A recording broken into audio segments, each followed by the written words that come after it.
The following is a historical documentation of the Meet the Candidates event sponsored by the Lakewood Council of the PTAs. Only one editorial change was made for a camera adjustment during Bill Call's opening remarks. The rest of the video was unedited to capture the reality of the evening.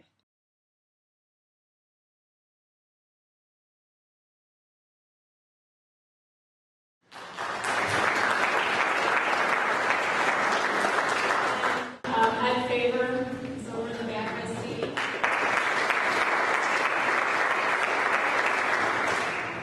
And then for Lakewood City Schools, our new superintendent, Jeff Patterson.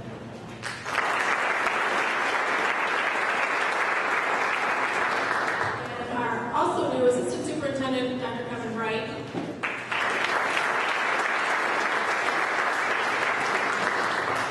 And then from the city, Mayor Mike Summers.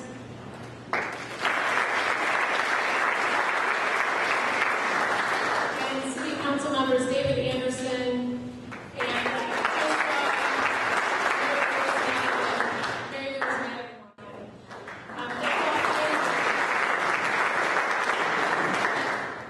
I also would like to thank the candidates who are running for the seats on the Board of Education for all agreeing to come. Linda Beebe again, Bill Call, Greg Collery, Tom Einhaus, Christine Paxiuen, and Emma Petrie Barcelona. I'd like to recognize at the back Lakewood resident and parent Chris Carell, who's providing a terrific service for us by recording this evening's event. In tandem with his work, the Lakewood Public Library and staff is working with council to make DVDs of the event available. The event will also be available for streaming on the internet, so if once tonight is not enough, you can go back and watch it again and again and again.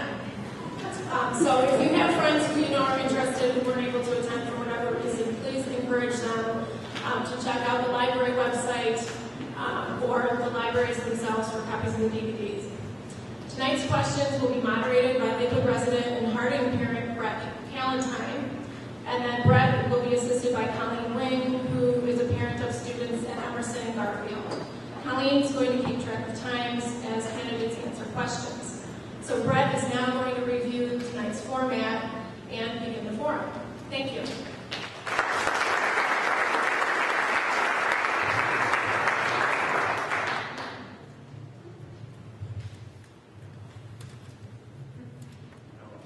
Welcome, everyone. Just a review for tonight. First, let me say that this is not designed to be a debate, but rather an informal way for candidates to communicate their views regarding the Lakewood City Schools. With this in mind, we ask that the candidates stick to their own policy positions and not speculate or commentate on the positions of others. That said, if in the course of giving an answer one candidate directly challenges another, that candidate may be granted a limited amount of time to offer a direct rebuttal. The questions for tonight's Meet the Candidates night, I almost said debate, have been prepared in advance and are based on questions submitted by the community. So don't look directly to me as being responsible. You all signed your waivers in advance, I trust. Candidates were not given any prior notification as to the topic or the specific question. Candidates will be asked questions in turn and be given a specific amount of time to answer. The official time will be kept by Colleen, as suggested, and candidates will receive a visual warning of 30 seconds remaining, 10 seconds remaining, and when their time is up, they will see the red sign and be given a verbal warning. I voted for paintball guns, but turn that down. In order to get through this in an orderly fashion, I ask that the audience turn off all your cell phones, and please refrain from acting in any fashion that would distract the candidates from answering the questions completely and fully.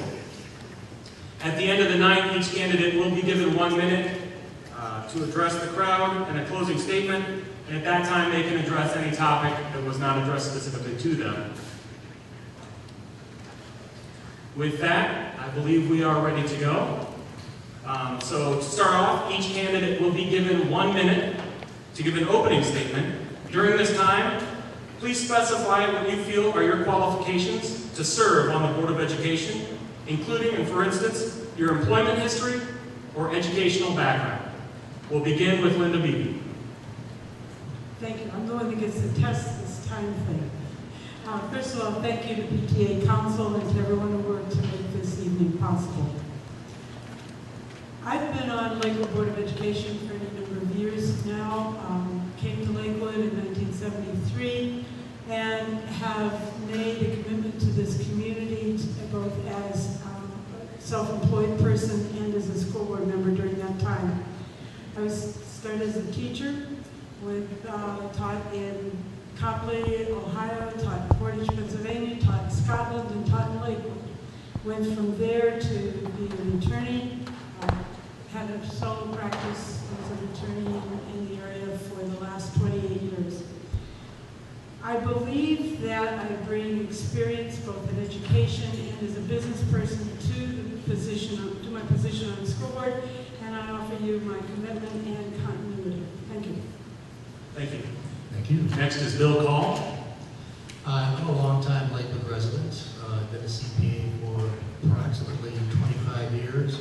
I'm a business owner and have family here in Lakewood and a business here in Lakewood. I've got experience as an auditor and as a tax accountant, and I believe in public education and believe someone with business and financial experience could offer some fresh insight to the running of Lakewood schools. I want to add that I think our present school board does a good job, that we have a quality school system, and the goal should be to keep it a quality, good, financially sound school system. Thank you.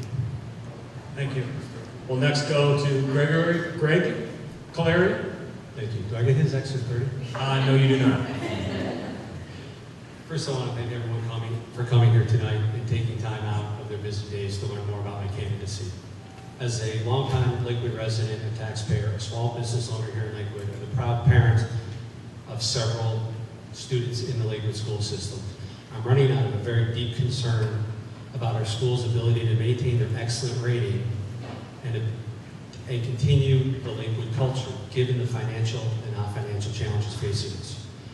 While I believe our school board's done a great job to date dealing with the financial realities of the current economic climate, the business climate remains poor, state funding cuts loom, and we're going to lose revenue from the coming reassessment of property values.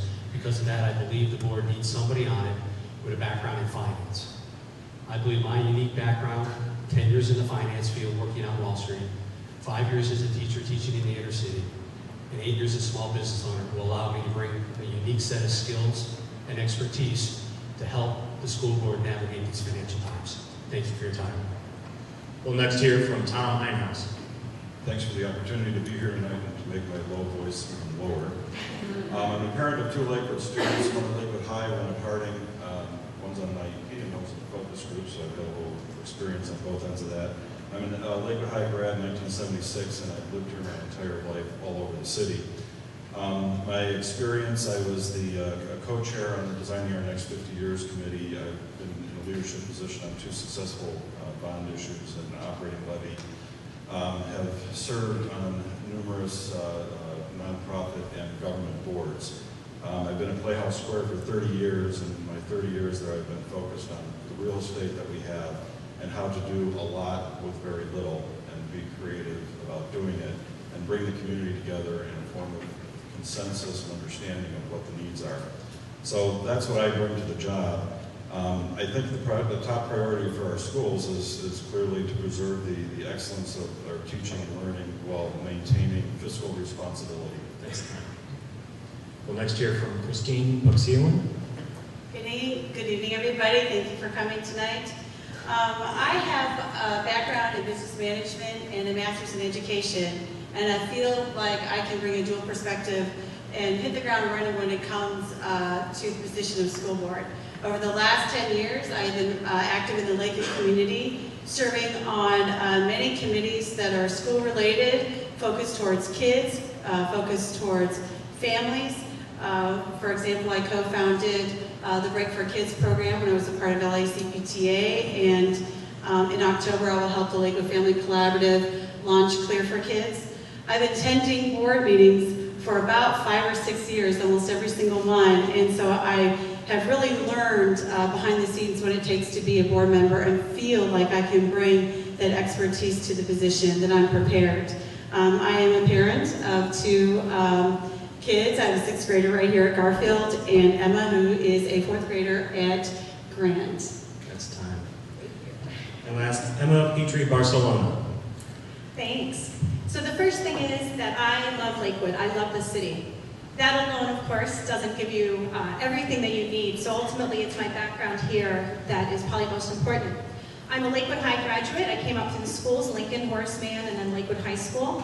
My background professionally is in economic development, and economics, and public policy. I understand public sector economics and understand what is going on ultimately at the state level, national level, and what we need, what we need ultimately to keep us going to the future. I too am a parent of a student, a kindergartner at Lakewood or Lincoln, as well as a 3-year-old who will end up in the Lakewood schools very soon. And so my past is here, my present is here, and my future is here, which is why I want to represent you. Ultimately, too, what you get from me is enthusiasm, passion, and just comprehension of what's going on. I've been a renter and owner, and I represent the city very well as far as its needs. Thank you. Thank you. Now that we've got that out of the way, we'll start with our opening question. Each candidate will have 1 minute, but there's a little something different to this. We're going to try and have a little bit of fun. Using the markers in front of you and the yellow cardboard paper, I'd like to ask each of you to write down the word or words that best define what you feel are the top concerns facing Lakewood schools in the next 5 years. You will have 1 minute to write your answers down. Then in turn, I will ask you to reveal your answers to the audience, and then you'll have an additional minute to explain them. Please begin.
I believe that's time. Ends now. And no, we are not giving grades on penmanship. I also should mention that the questions have been randomized in the order of the responses so that I cannot be accused of picking on any one candidate, hopefully. So for this round, we will start with Greg Caleri. Please reveal your answers to the audience and explain them. You have 1 minute. My top 3 priorities are the priorities that we should focus on as a school system. My top 3 priorities and what we should focus on as a school system is first the finances. We have a $16 million projected deficit over the next 3 years that's getting worse, not better, as we lose tax revenue, we lose state funding, and the business climate remains poor. While doing that, though, we have to remain focused on the teachers and the teaching experience for our students. We need to focus on that and make sure that the cuts we make or the areas we look at for improvement don't impact that. And lastly, we have something very unique here in Lakewood. In talking to the school board members, administration, teachers, there is a unique relationship here between the stakeholders, the community, the teachers, the administration, and the school board. And we have to keep that in mind as we go through this, not to ruin that, which will then negatively impact our students' ability to learn. Thank you. Christine Puxio.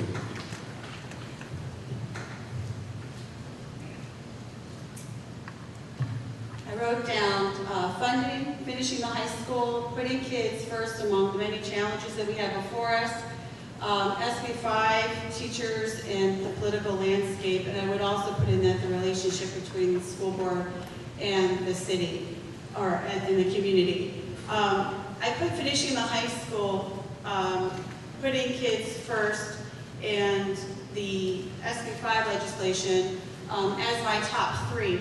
And what I've been focusing over the last months as I've been out talking to people, I feel like in the challenges that we have due to the economy, due to the political landscape, that our kids are at risk for getting lost in the decision-making process or at risk of being an afterthought. So as we're planning, as we're decision-making, I believe that we really need to put those kids first. I believe we need to finish the high school. It's been going on too long with the facilities. I believe that it potentially will be sitting again for the next 5 years. We'll next hear from Linda Beebe. Microphone. I said maintaining excellence in light of fiscal difficulties and the building projects. Maintaining excellence because we have an excellent school district. We're going to have to work very closely with all of the stakeholders to make sure that while we make cuts, we make them carefully so that we don't affect our ability to educate every one of those kids to the best of their ability. Building projects are dependent, of course, on the Ohio School Facilities Commission and what the state of Ohio decides to do and when they decide to give us our share of the money, because, of course, right now, this final project is dependent on the state releasing those funds. Should also say that my commitment as a board member is to work with the Department of Teaching and Learning and the administration to make sure that we protect the diversity of the programs we have here in Lakewood, because we don't just serve one bunch of kids, we serve them all. That's time. We'll next hear from Emma Petrie, Barcelona. So I just put one thing up, resources. This is everything. We're talking about the budget situation that's happening in the state right now and what will come down. We're also talking about the resources that we have here in the buildings, in the people, in the staff that we have. We have, as everybody else has mentioned, a great community here, and we have a lot of really good resources, but how we manage them and work with the losses that we'll probably receive, at least fiscally in the future, is going to be very important. With regard to our home values and things like that are very important. So much of what we need to do as a community, what we do have is our partnership together in values and how we're supporting the schools fiscally. And so ultimately what they're doing as far as the revenue and expenditures, it is the most important thing. Thank you. Thank you. We'll next hear from Tom Einhaus. Maintaining or exceeding our excellence with financial responsibility, it's really a matter of teaching, learning, and our physical resources, the buildings, the capital, things that we do the teaching and learning in, bringing those projects to a finality, and really digging in with the stakeholders. There's a lot of really bright people in this community. I've always been impressed with the people that show up at the zoning and planning boards.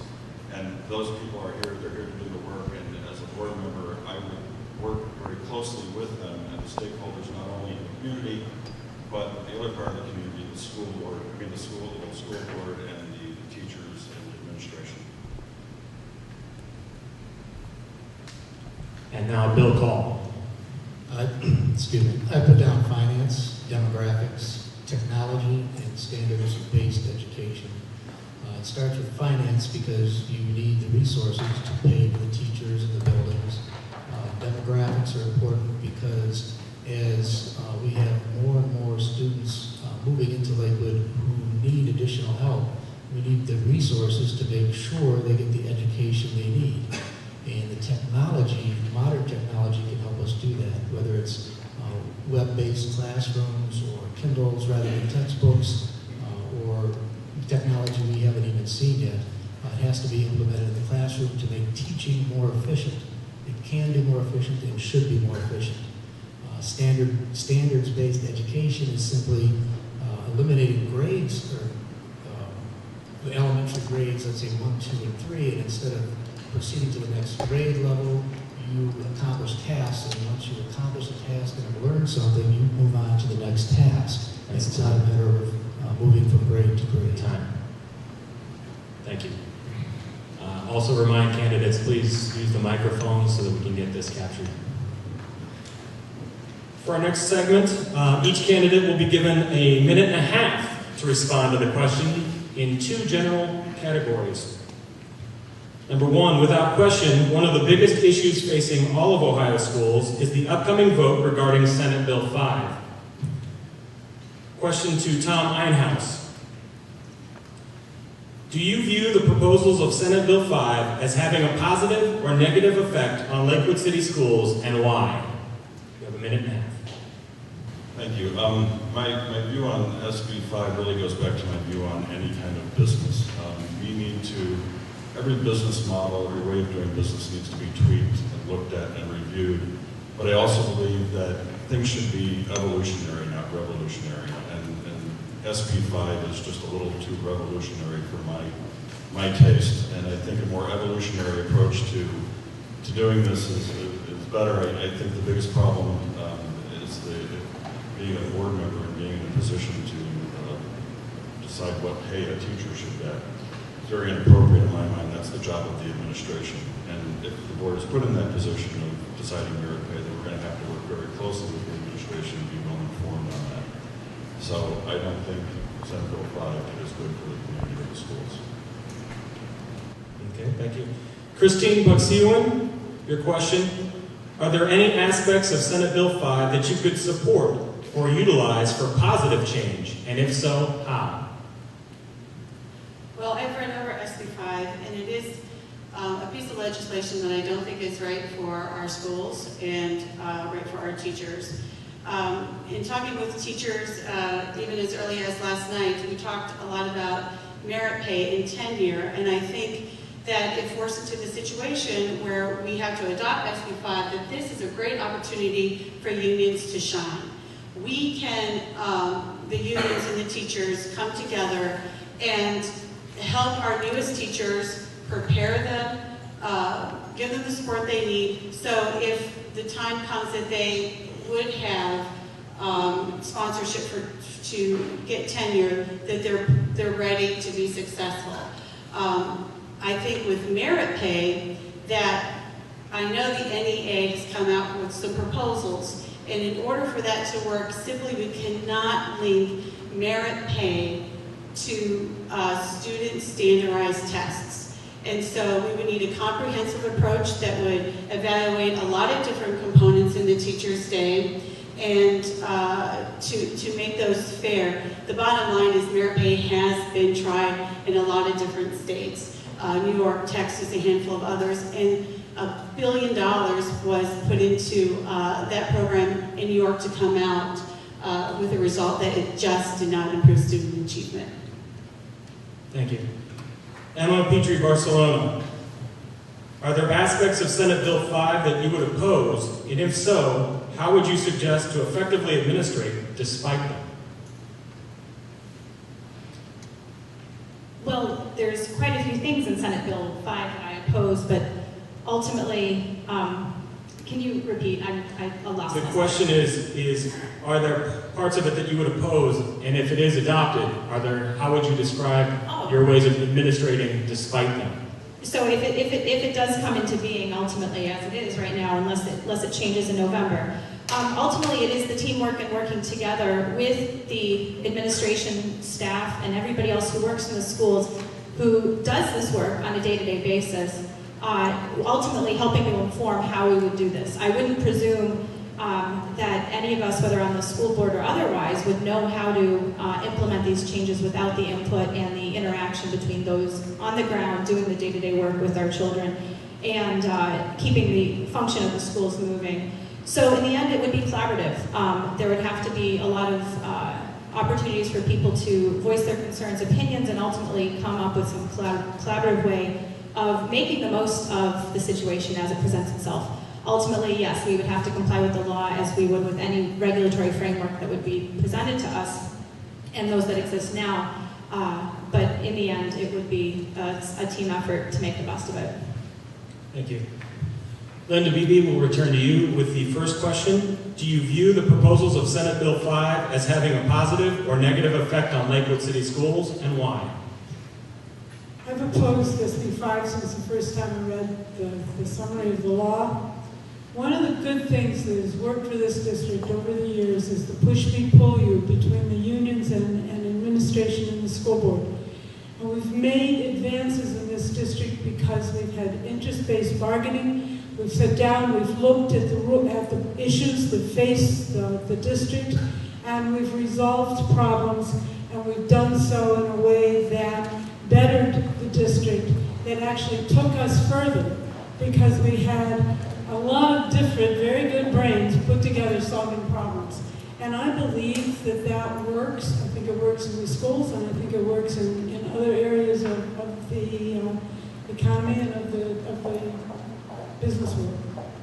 Thank you. Next, Bill Call.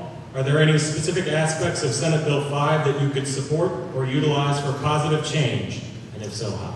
Well, since I'm running for office and I'm a politician, so I'll say I support and oppose Senate Bill 5. That some aspects of it I like. I think it's only fair that school board employees pay 15% of health care costs. I'm not a big fan of merit pay for teachers because it's difficult to measure that kind of performance. You can have a teacher that gives her all or his all, and the class doesn't respond. Some classes are harder to teach. Some children are harder to teach. How do you judge the performance of a teacher who gets difficult students to achieve a C+ versus a teacher who has a lot of very bright and energetic students who get a B? Which is the better teacher? I would say the C+ teacher. I support the idea of prohibiting districts from picking up the employee portion of the pension. One problem with SB 5 is that it's another example of the state dictating to the district on how to operate its school system. And I think Linda made a great point that overall, Lakewood has a good relationship between management and labor, and they've made reasonable, good compromises over the years, and they should have the opportunity to continue that. And state dictatorship does not allow them to do that. It's time. And lastly, Greg Kaleri. Are there any aspects of Senate Bill 5 that you would oppose? And if so, how would you suggest to effectively administrate despite them? Sure. Any bill that comes down from the state, any bill that's meant to solve local issues has both positives and negatives. So there's parts of that in this bill. In terms of how we're going to work with this, no matter what happens at the election on November 8th, the issues that need to be addressed there will have to be addressed by the next school board. There's no getting around it. But we have to remember we have a unique relationship here in Lakewood between the stakeholders, between the teachers, the administration, and the school board. And we have to focus on getting through those aspects of the next round of what we need to deal with. Coming from the background I have in small business, it's really easy to point to examples where I can go in and beat my suppliers over the head to get the best pricing. But that doesn't do me any good if they resent me, they don't want to work with me, and they don't want to be a part of my success, and I don't want to be a part of their success. I think we need, no matter what happens November 8th, to keep that in mind, keep that focus, and the next school board needs to work that way towards addressing these issues. Thank you. Thank you. Possibly the second biggest issue garnering the concern of the voters is that of the Phase 3 project and school renovations. Start with Emma Petrie-Barcelona. You have 1.5 minutes to answer. Your question is, do you agree or disagree with the board's decisions regarding the Phase 3 project, and why? Well, Phase 3 hasn't started yet overall. We need funding in order to make it actually happen. I guess when it comes down to it, I think the board probably made the best decisions they could given the information that they had, but functionally, as we can look back now, it seems to be a little premature. So that said, a decision was made and it was done in a public forum, and so indeed, I think they did the best they could. Ultimately, though, it just comes down to when we can actually do it, and I fully expect, especially given that I look into and understand a little bit more about Lakewood's demographics, our population, things like that, that the picture that we have in a few years when we do have the finances available may be different than the picture that we had when the decision was rendered. So I fully anticipate that the board may have an opportunity to look over or review that in some way, given the fact that if enrollment does increase, we may have a need and may have funding for additional schools. But if not, and if that isn't the case, ultimately we do have a good decision that was rendered publicly, and we will work with what we have. Thank you. Bill Call, given the current economic climate, do you feel Phase 3 should be completed? Why or why not? Yes, it should be completed. The schools need the renovation, and it's now or never. We are enjoying in this city infrastructure that was built by people who lived 50, 60, 70 years ago, and they bequeathed to us a lot of fine institutions. And now it's our turn to bequeath to our grandchildren even finer institutions. I think that it's important to complete the project. The only error I think maybe the district made was in closing Grant over Lincoln. I think with the increase in enrollment, we might need those two schools, so that issue might have to be revisited. Personally, I would prefer a much larger, centrally located school in a different area, but that's probably more a dream than a reality. The board did a good job with the entire instruction project, and it should be completed. Thank you. We'll now go to Linda Beebe. Your question is, do you feel the Phase 3 decision should be revisited in light of recent increased enrollment and decreasing funding projections?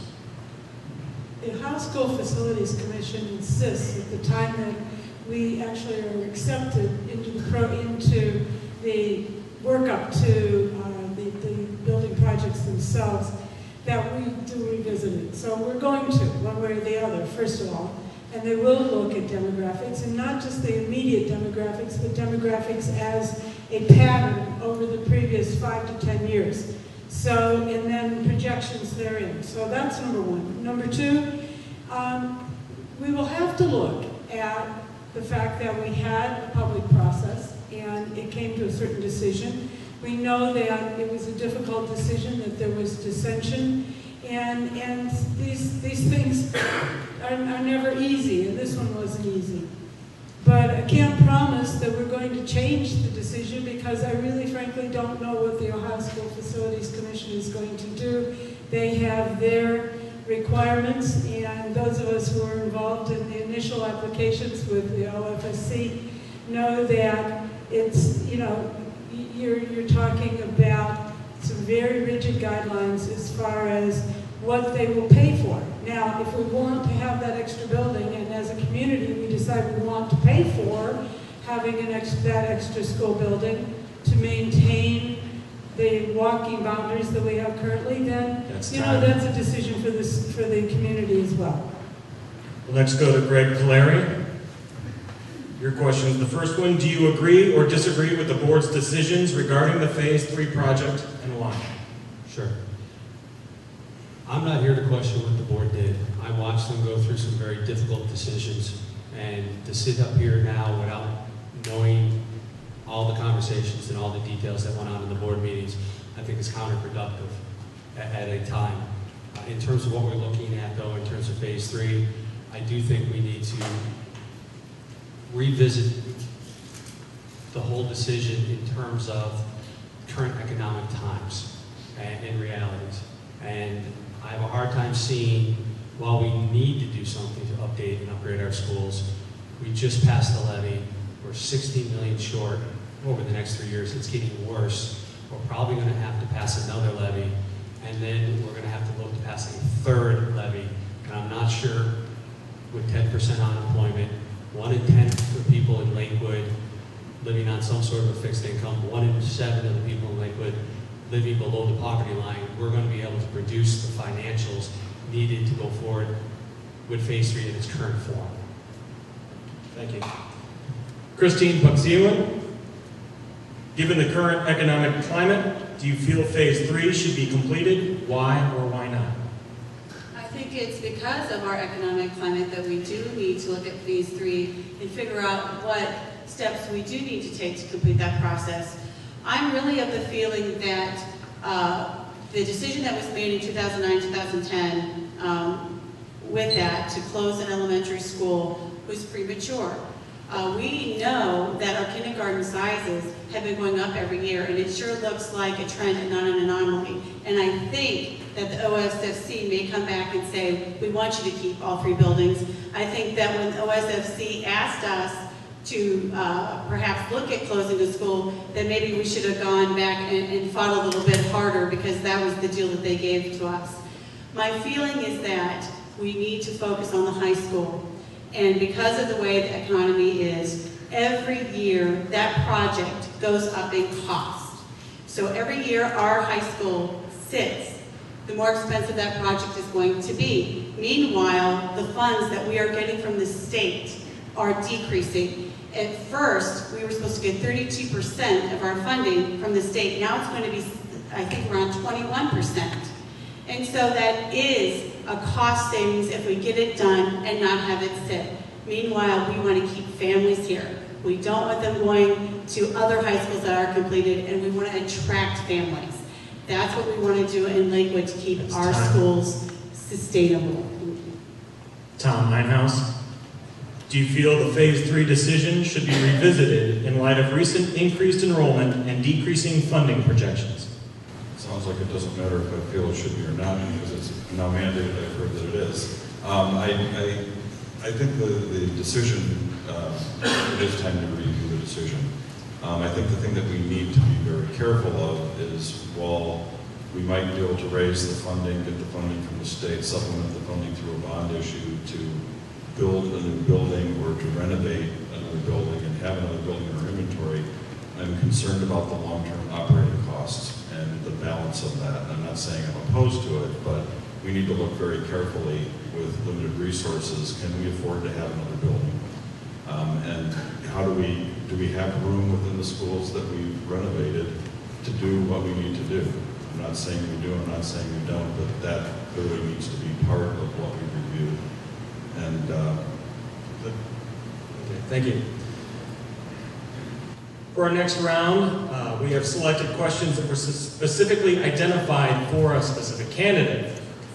Each candidate will be asked 2 questions back to back and be given 2 minutes for each answer. The candidate must address each question individually, but may use any remaining time following their second response to clarify their position on the first question. Now is a good time for me to remind you that I did not make up the questions. These were submitted by the wonderful people in the community. We'll begin with Christine Pocio. Your first question, and you have 2 minutes for each section. Given the constraints created by tenure and the currently delicate nature of the union relationship, how do you propose dealing with the issue of underperforming teachers?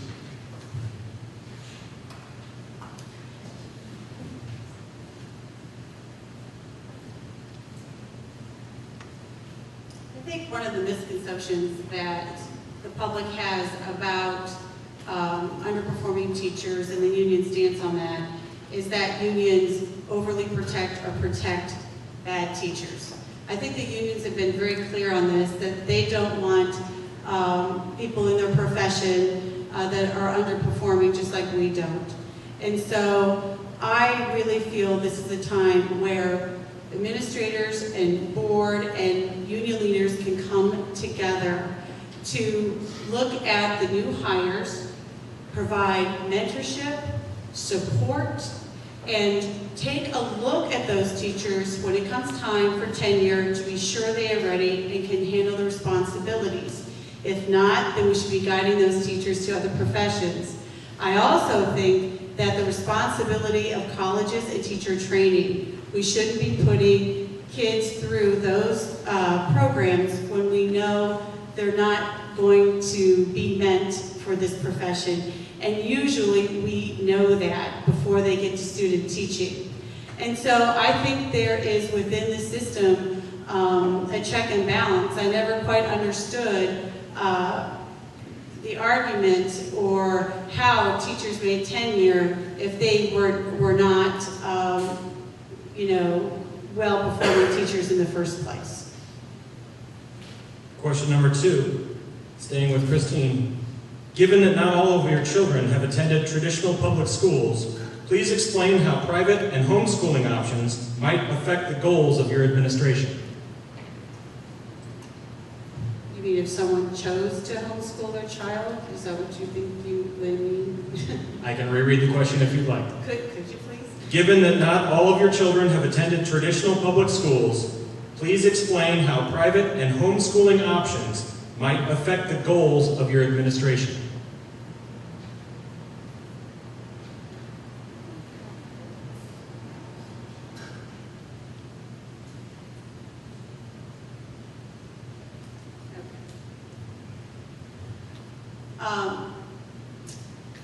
There's several ways I could go about this question. I have a son with special needs. We decided to try a different school for 2 years. And the first year went pretty well. And the second year was agonizing. And so over an 8-month period, as a family, we came together to try to decide what was best for my son, and my son agonizing about what he should do. And because I knew in my heart of hearts that coming to Garfield was the right thing, we did a lot to prepare him and to get him ready for that, and it was very tough. And so I understand that parents want what's best for their kids, and they're trying to do what's best. What I can do as a school board member, and what I've done over the last several months in talking to parents who come up to me and say, I'm thinking about a private school, or I'm thinking about homeschooling, why should I send my child to Lakewood schools? And I say, because I am consistently and truly and honestly impressed at the job that teachers do. My son transferred, and within a week, they understood him and got to him a place where I know he will succeed. And so, given all that we have against us with school funding and money going to charter schools and undermining our public education, as a school board member, I am the link. We all will be the link to our public, and it is our duty to communicate and let people know how great our schools are and our teachers are, and help us stay competitive. Thank you. Our next questions were submitted specifically for Bill Call. Bill, when you publicly supported the last operating levy, were you aware that it would be used to grant 2% raises to all employees?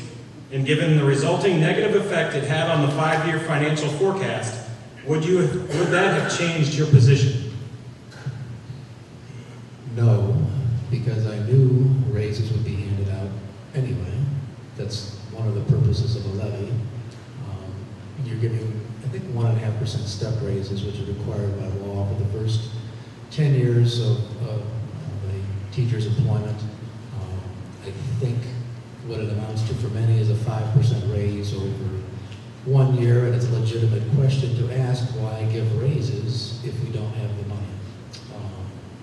The district is faced with a bigger budget deficit than they first anticipated. Giving those raises was probably a mistake. I don't know how you could have avoided it when you're dealing with collective bargaining. It's difficult to tell people no, but sometimes you have to tell them no. And it doesn't mean you don't respect them or the work they do. It doesn't mean you don't value what they do. It means that you can't have declining revenue and increasing costs forever. At some point, somebody has to say no, which is why it's more important than ever to take advantage of technology to get increased efficiency out of the classroom, to get more productivity. I think we can do that. I'm not an expert. We hire people to do that, but I think it's doable. In some respects, it's a very exciting time for education because of the financial problems. It breeds a necessity to think about how you do things. If the money keeps rolling in, there's no need to change anything. But the money doesn't keep rolling in. I happen to support Governor Kasich, but if he wanted to cut a budget, he should have cut his own damn budget and not the school budget and the city budgets. That was just unfair. Your second question. As the saying goes, education starts at home. If that's true, how do you propose to promote greater parental participation in the educational process? I have no idea.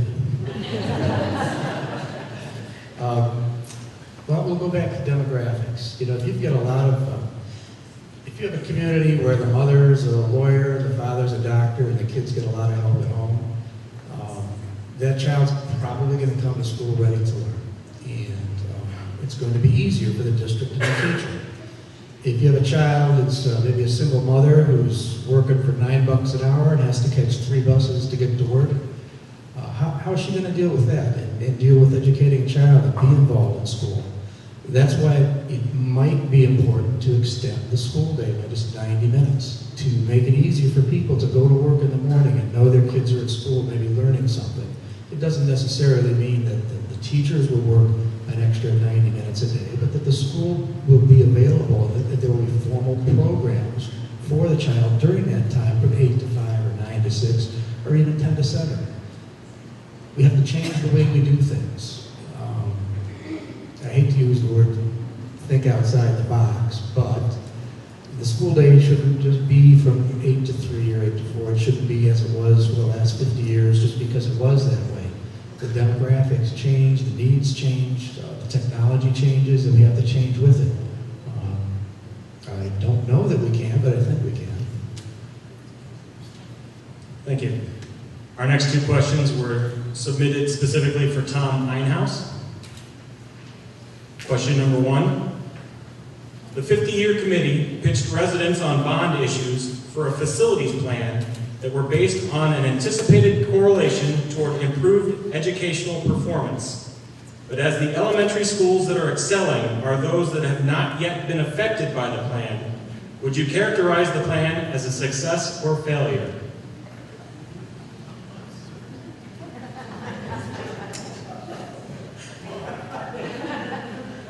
Give him an extra 10 seconds there. That was a lot. Who did this to me?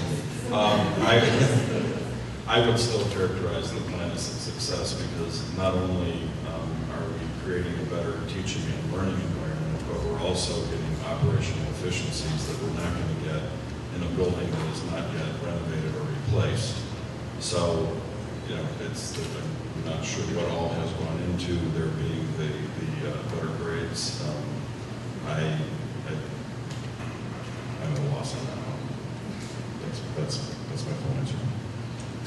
Second question. What would you say are the major hurdles facing Lakewood's socioeconomically diverse students and families, and how will you go about representing them? I think the biggest hurdles as they relate to the schools is the fact that with all of the diversity, there's, I think, over 40 different languages spoken. So there's a lot of barriers for people coming into the school for basic language barriers. So how do we keep things equal across the board? When you look at how, you know, the idea of merit-based pay for testing, and when you look at the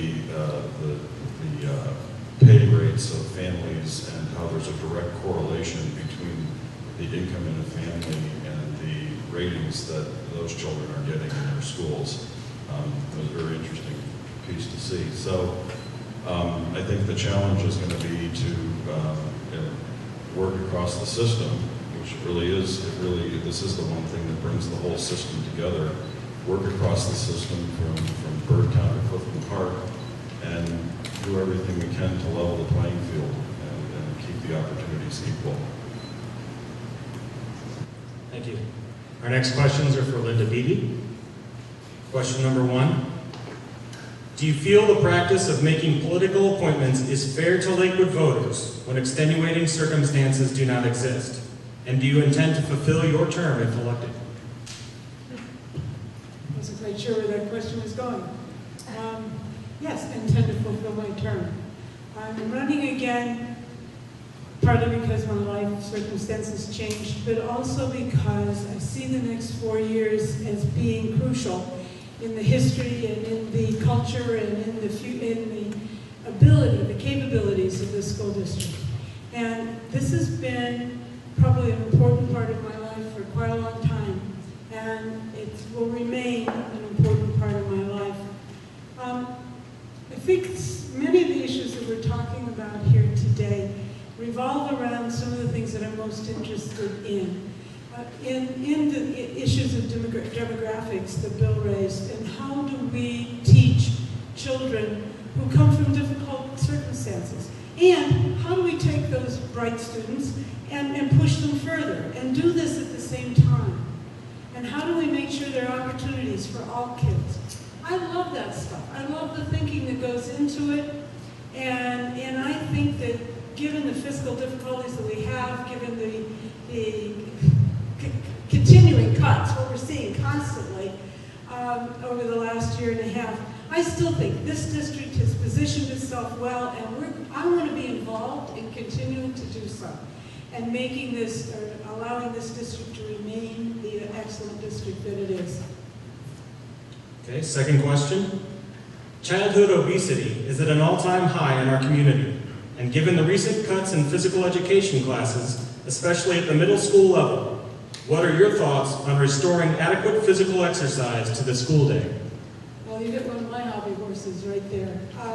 I think it's one of the biggest shames that has happened in the time I've been on the board is the fact that the state has cut the mandates, has cut requirements for physical education, and has as we've tightened up funding, the fact that physical education has gone.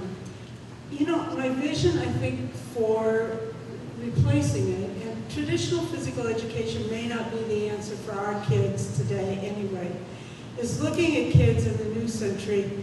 I think it's little things like riding bicycles to school and walking to school, but it's also organized activities after school. It's offering through the board-controlled rec department and through our own athletic department, more and more opportunities for kids to be out physically active after and before school. It's offering aerobics classes. It's offering just run for the fun of it sorts of things at the track at the high school. It's giving more and more opportunities for kids to be physically active, to learn skills, and we can do that without having the traditional physical education program and the costs that accompany that. Thank you. Emma Petrie, Barcelona, it's your turn on the hot seat. Question number 1. Currently, the district owns some of the largest vacant properties in the city. With vacancies negatively affecting property value and declining values leading to declining tax revenues, what do you propose be done with these properties? It's referencing the school-owned property. Once again, I can reread the question. I'm not sure what exactly they were specifically. Can you reread it, please? Currently, the district owns some of the largest vacant properties in the city. With vacancies negatively affecting property value and declining values leading to declining tax revenues, what do you propose be done with these properties? Well, indeed, I guess as far as impact on property values, it really depends on the structure and its current condition. But if we're talking specifically about the buildings that the school system owns, I would say that's absolutely something that we need to review, especially in the next 4 years. As I consider it functionally, when we're looking at our revenue and expenditures, those empty buildings, if not put to proper use and immediate use or very short-term use, we are much better off disposing of them in an appropriate way, complying with all the laws that are appropriate, but ultimately they all do have a market value, and certainly the market value for land in the city of Lakewood, large parcels, is significant. We are a built-out city. We don't have much vacant land, and that is an opportunity for us to actually have a revenue driver for the city and for the schools. Again, I can't comment necessarily on the impact the vacant schools in their current state may or may not have with their neighbors, but of course it's a known that at least on the residential side, that vacant property can be a challenge if not properly maintained and still part of the fabric of the community overall. But I will say I do know that there's some challenges as far as disposing of the schools. There's some laws we have to follow, some regulations. In addition to the fact that we may end up needing them for space, but I will say during the first phase of the movement, the school system did successfully rent space from existing structures throughout the city, and I think that is something that absolutely, as far as a cost benefit, needs to be reviewed again. We may not need all of the structures that we have to sufficiently move or shift the children around when we do end up closing some schools for their reconstruction. And that we should look at the marketplace really as far as any reasonable alternatives for renting during that time. Question number 2. Given your employment history, what conflicts, if any, will you have if elected? And how would it affect your ability to govern? I guess I'm not exactly sure what conflicts we have in my employment history. I've now, for the past month, been employed by a regional nonprofit. Prior to that, I was employed by the City of Lakewood in the Planning and Development Department, where I served you as residents for just shy of 5 years, about 4.5 years, where I had a very specific job managing federal funds and the rules and regulations around those federal funds, as well as getting right around $5 million a year, give or take a bit, into the community. Prior to that, I worked for the Federal Reserve Bank of Cleveland, where I did work in economics and economic analysis, and that ultimately, I guess my job history, if that's what's important, is part of what makes me who I am and why I'd be a good servant to you, as far as understanding some of the complexities of what we have going on, being a good listener and a good team worker, really when it comes down to it, as part of being part of this board. I think probably like all the people sitting here, that helps inform our decision making and how we work. I will say, having lived and worked in the city for the past few years, I've had the benefit of getting to know a lot of people in a lot of different ways. So certainly having those relationships as far as being able to talk to somebody or knowing who you're speaking with over the phone, it has its benefit. But ultimately, I guess I don't see where that's a conflict, and I see that as an asset for you if I am elected to serve you. And ultimately, information costs do cost us all money, and so I think in the end that'll be helpful. And certainly, my understanding of economics, public policy, and public sector economics in particular is crucial when we're talking about budgets and what's happening at the State House, and ultimately what's happening as far as education policy at the national level. So I'm ready to go, and I know how to learn the stuff, I know how to work with it, so it's a good thing. Thank you. Our final 2 questions are for Mr. Caleri. Question number 1. Lakewood is neither the best nor worst ranked district in the Cleveland area. Are there traits or tactics used by surrounding school districts that you would hold up as an example of either what should or should not be tried in Lakewood? Since I moved here 14 years ago, I've only lived in Lakewood. So it's a difficult question to address as to how other school districts do things. But in part of getting ready for this campaign and in part of how I do things and go about doing things, I have gone and talked to 4 school board members from other school districts. I have talked to multiple principals who work here in the city of Lakewood who have come from outside districts. And absolutely every one of them has brought back a couple things. One, we have a phenomenal school district here in Lakewood. We have excellent teachers, we have excellent administration, we have excellent school board. But each and every one of them has pointed out 1 or 2 things that they could bring from an outside district that could help us in how we do things here and improve how we're delivering our education. So absolutely, I think there's things that we could take from other school districts and use effectively here. Question number 2. What is your assessment of the current and future financial status of Lakewood City Schools, and how would you improve the situation? Do me a favor, please reread the question so I'm sure The question was, what it's asking for. what is your assessment of the current and future financial status of Lakewood City Schools, and how would you improve the situation? Sure. I think, to answer the first part, our current status is the best we could have hoped for.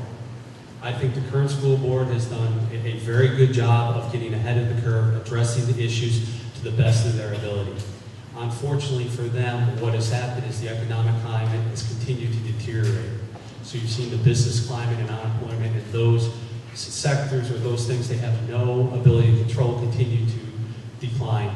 You've seen the state have to cut back because they're $8 billion short. And you've seen what's going on in terms of property values continuing to decline. As we go forward, the main reason I'm running is because of that. We have to find ways to address these issues and close that budget shortfall to the best of our abilities. We have to do that a couple different ways. We can look on the revenue side, not a whole lot of levers that we can use was there. Certainly every year we remain an excellent school. We get $100,000 or more. We can look at grants. We can look at finding ways to partner with local businesses to develop a tighter link between them and possibly get some resources, supplies with them. Where I taught, we did a great job of working with local schools to get their students to come in and work with our students as tutors and as resources, that this kids got credit in college for what they were doing, and we got resources that weren't the cost that they might have been otherwise. On the cost side, we certainly have to look at a lot of things. I want to reiterate though, the first place we have to start looking is not the teaching environment, but the business administrative, looking at how we do things. For example, right now we do payroll where they write it down on a piece of paper, then they put it in the computer, then they do it again, then they send it to somebody, it goes back and forth 4 or 5 times. We certainly, as a small business owner, I know there's a lot better way to do that that can save time and money. Thank you. Thank you, candidates. Our next round is the lightning round. So candidates, please be prepared with the microphone. I will address each of you individually in turn with a quick question, and you will have to answer in 10 seconds or less. Quick swig of water.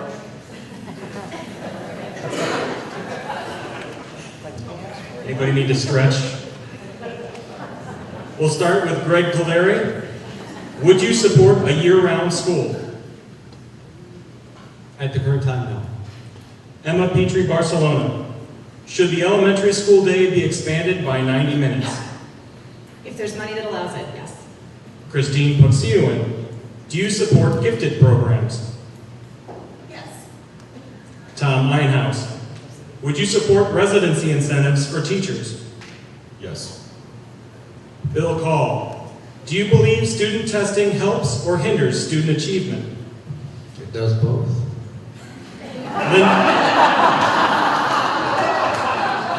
Linda Beebe. How long should students get for lunch?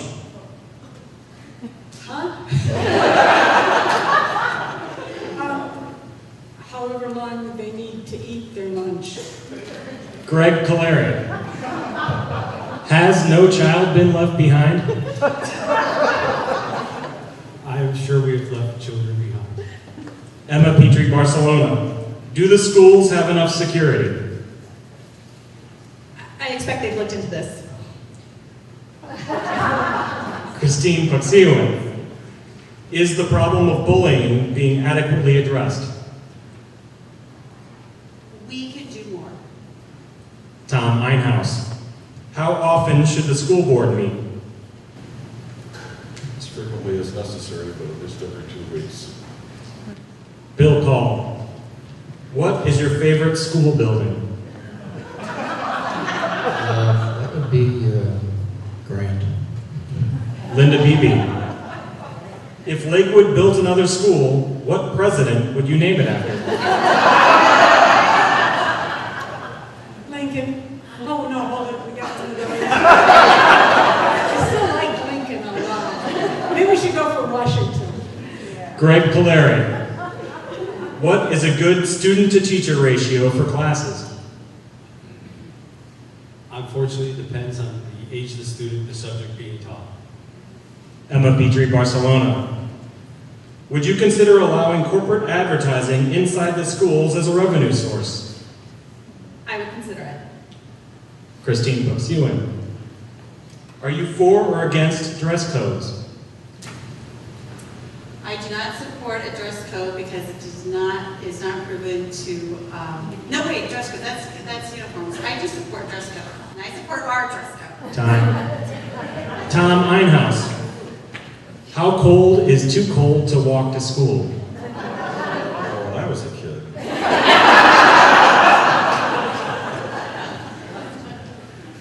Well below freezing.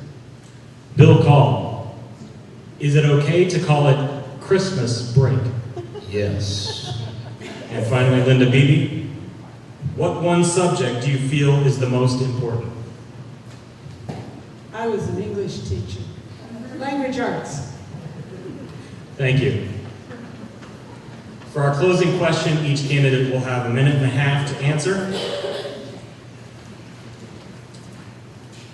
Listen quite carefully, because I was told to be very specific with the rules of this question.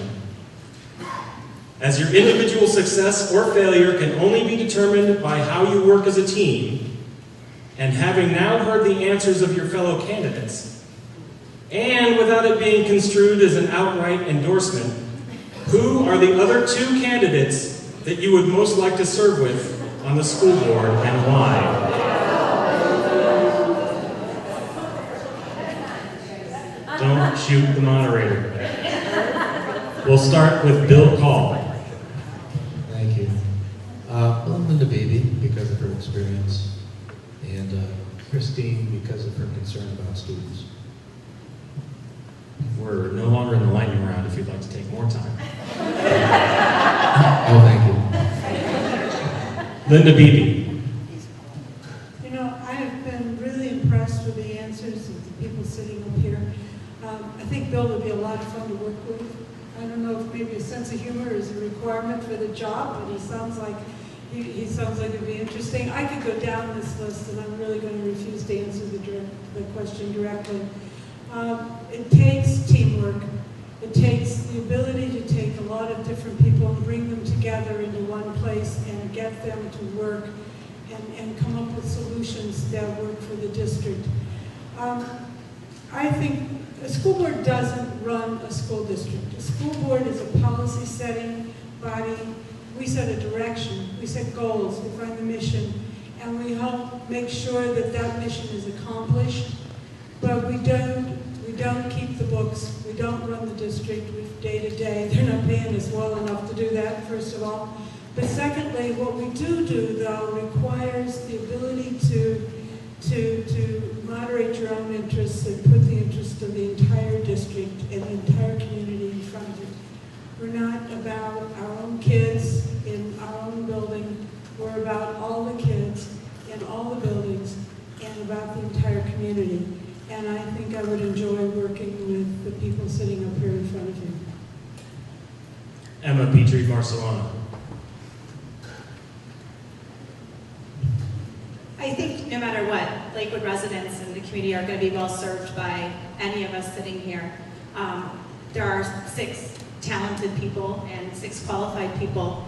That said, if I were to do work with this, I would have to say that I think Linda's experience, her tenure with this and her passion and absolute devotion to the schools and the students here, I think is something that I would like to work among.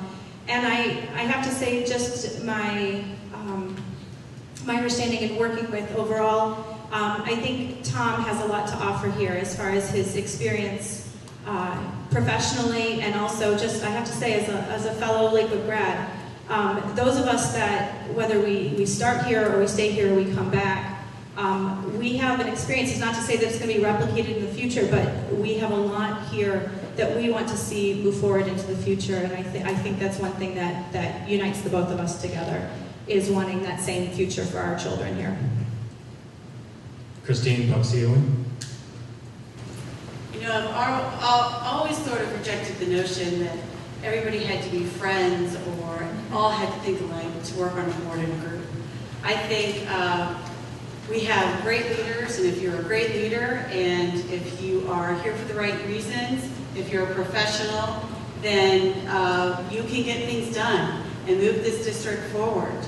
I have probably sat down and talked with everybody up here, or I'm about to sit down and talk with them, you know, and things being scheduled. And I will say, I think most people here are professionals, are good leaders, and we will move the district forward. I will work with anybody and collaborate and do what's right for our kids and our district, no matter who we elect to the board.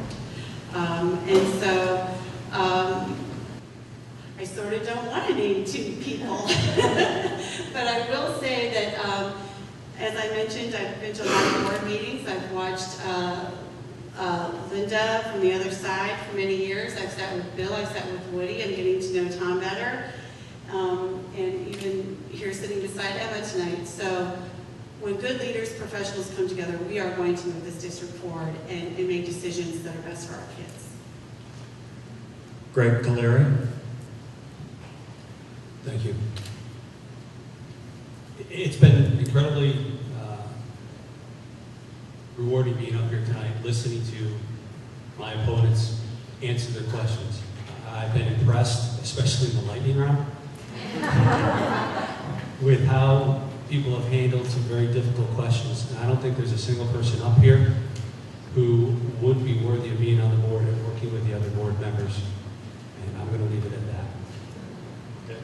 Tom Einhaus. Going down that road myself. I have sat here tonight and heard everybody up here, and I think in many ways we're of like mind.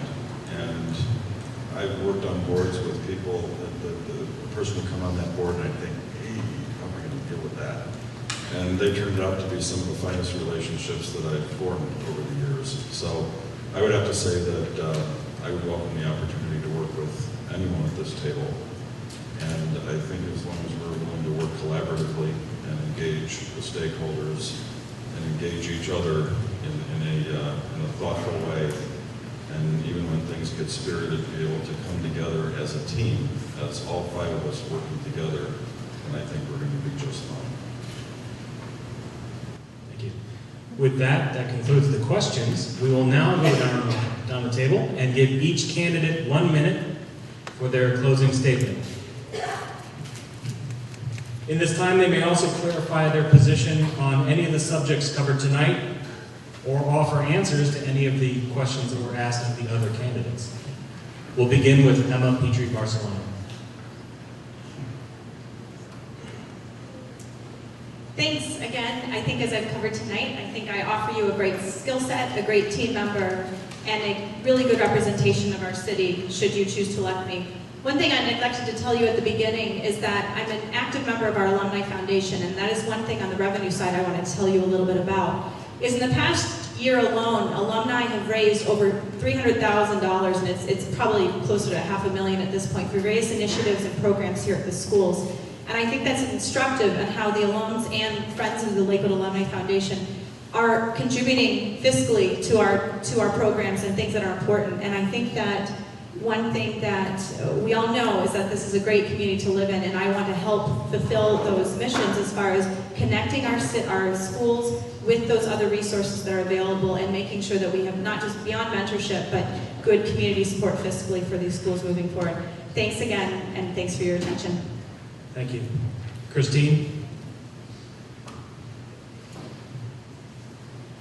An uncertain economy and the current political landscape have reduced what seems to be an unsurmountable number of challenges for schools and cities. As school leaders turn toward their focus towards solving new challenges, it puts our students at risk for getting lost or becoming an afterthought in the decision-making process. Students' educational needs must be our first priority. It is imperative that our school board be the link between schools and the public, to represent the values of the community and the needs of our students as we work toward finding solutions for funding issues, facility problems such as finishing Lakewood High School, and the political challenges that attempt to tear down our teachers. Every decision that is before me will have to pass my litmus test. I will ask, is this decision best for our students and best for our district? Thank you to the PTA, to Brett, to all of you tonight in the audience. I respectfully ask voters and all of you for your thoughtful consideration of my candidacy and your support. Tom Einhaus. I want Lakewood to be a place where people move into the city and not just to buy a Starbucks home and not just to stop along the way. And quality schools are the thing that's going to make this community sing. They do make this community sing. I want to bring my experience to the table of working collaboratively with the community, my ability to work with limited resources, to be creative, and really just recognizing the needs and opportunities in this community and bringing it to the forefront. And thank you for the opportunity to be here tonight. Thank you. Greg Caleri. Thank you. I want to thank everyone for taking the time again to come out and learn about everyone running for the school board. My wife and I moved here 14 years ago. We fell in love with Lakewood. We've made it our town. Our kids go to school there. We're involved heavily in the neighborhood.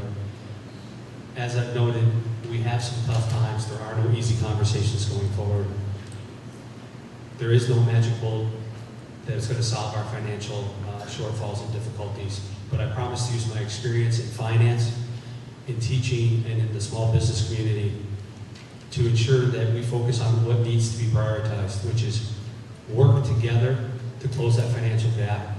Make sure as a school board, the school district is focused on teaching as a priority, and we're looking at the business and other aspects for where we're making our cuts.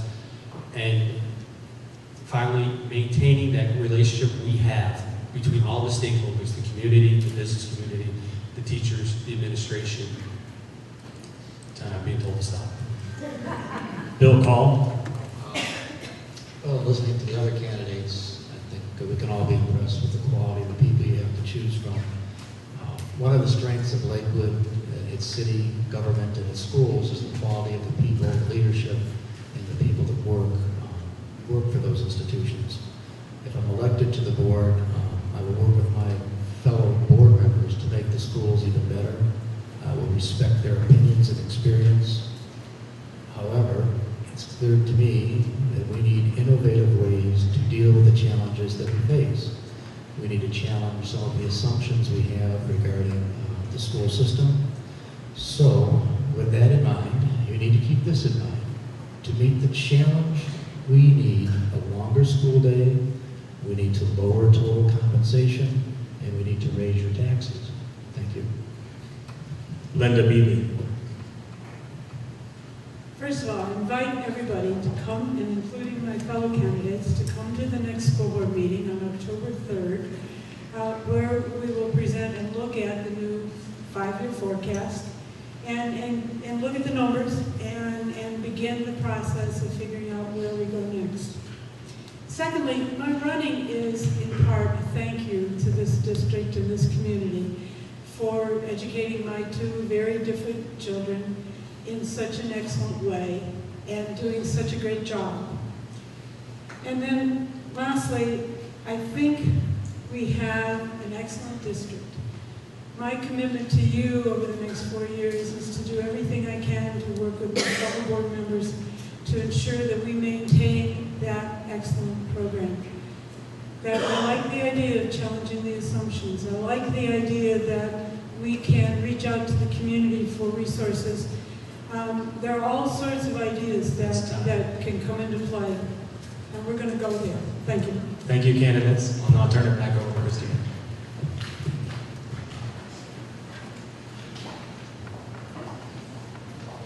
Could we just give all of our excellent candidates a round of applause?